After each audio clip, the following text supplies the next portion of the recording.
ภายหลังได้เข้าร่วมพบปะและเปลี่ยนบทเรียนเวียกงานกวดสอบกับองค์การกวดสอบประจำภาคกลาง2ที่แขวงสะหวรรณเขตมาในวันที่5 กันยายน 2024นี้องค์การกวดสอบประจำภาคเหนือ2นำโดยทานอินทาลือน้ำมาจากประธานองค์การกวดสอบประจำภาคเหนือ2พร้อมคณะได้พบปะและเปลี่ยนบทเรียนกับองค์การกวดสอบประจำภาคใต้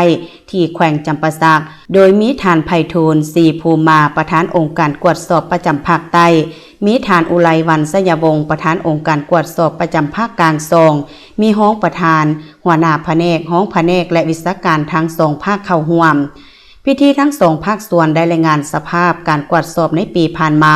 โดยยกให้เห็นขั้นตอนการกักเก็บสั่งรวมข้อมูลการลงกวดสอบผลสำเร็จและปัญหาที่พบพอในการลงกวดสอบอยู่แต่ละเป้าหมายต้นตอแม่นขั้นตอนของการกวดสอบแต่ละบัตรก้าวให้ถูกตามขั้นตอนและมาตรฐานการกวดสอบแห่งรัฐและมาตรฐานสากลโดยดำเนินไปตาม3ขั้นตอนของการกวดสอบโดยทุกขั้นตอนของการกวดสอบต้องได้นำใส่เครื่องมือด้านนิติกรรมเพื่อยั่งยืนถึงความถูกต้องครบถ้วนมีจริงเป็นธรรมและโปร่งใสการพบปะแลกเปลี่ยนในครั้งนี้ทั้ง2ภาคส่วนได้ให้ความสนใจแลกเปลี่ยนบทเรียนการกวดสอบการควบคุมภายใน